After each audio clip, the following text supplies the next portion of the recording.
team had, of course, Reggie Jackson.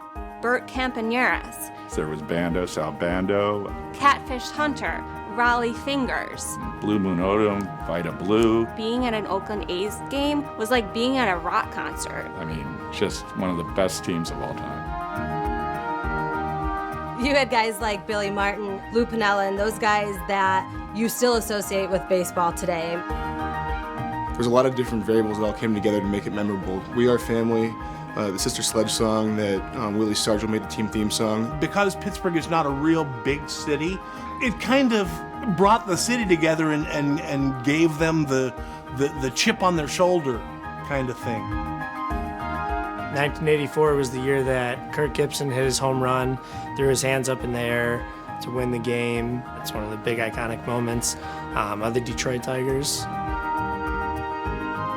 We would usually walk around the field, get there early, go down, try to get a ball, get an autograph. Leon Durham gave me a high five, which was awesome. I don't think I washed my hand for 2 weeks after that. In '84, all of a sudden this team that had a really, really bad spring training then was good. And they were good with guys that you didn't really know were going to be good. The Mets of 1986 were the type of team where if you loved them, you loved them, but if you hated them, you hated them. Fans hated them, players hated them, managers hated them. Lenny Dykstra's nickname was Nails, and it is because he was tough as nails. They had all kinds of characters and all kinds of players. You had guys like Bobby Ojeda, Dwight Gooden, Ron Darling, Keith Hernandez, Gary Carter, Wally Backman, Tim Tuffle. The 1988 team was great because it had guys like Oral Hershiser, Steve Sachs, and Kirk Gibson. You know the famous fist pump? I was running around my living room fist pumping. My dad started doing it. He's on the couch fist pumping. I'm fist pumping. It's a pretty memorable moment for me as a Dodgers fan.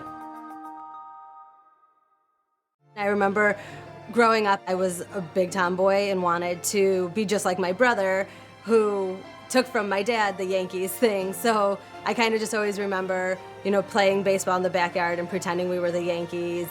So one of the great things about the '86 World Series was that I was able to stay up late. My dad gave me special permission, and actually being able to celebrate just like the Mets were when Ray Knight, jumped on home plate. There's tears in my eyes from actually meeting Kent Coley. I was flabbergasted. I got to meet Manny Sanguina, and it was the same thing.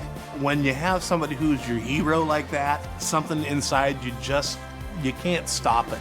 My first date was when I was in second grade, and our dads took us to the baseball stadium to watch a game. Caught a foul ball.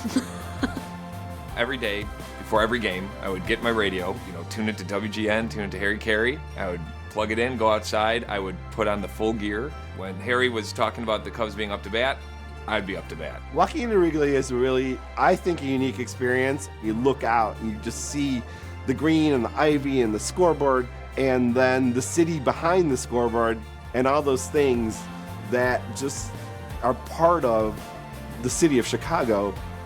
Being born in the Pittsburgh area, it's kind of in your blood. There's no real choice in Pittsburgh than to be a sports fan, especially in my family. Reggie Jackson happened to go to high school with my mother, so there's this big family connection. And they always talk about, Shea Stadium actually rocking. It's electric. It's insane. It's an experience that everybody should have. It's something that my son and I can do, that I can show him, that there's still something pure and awesome, in this world.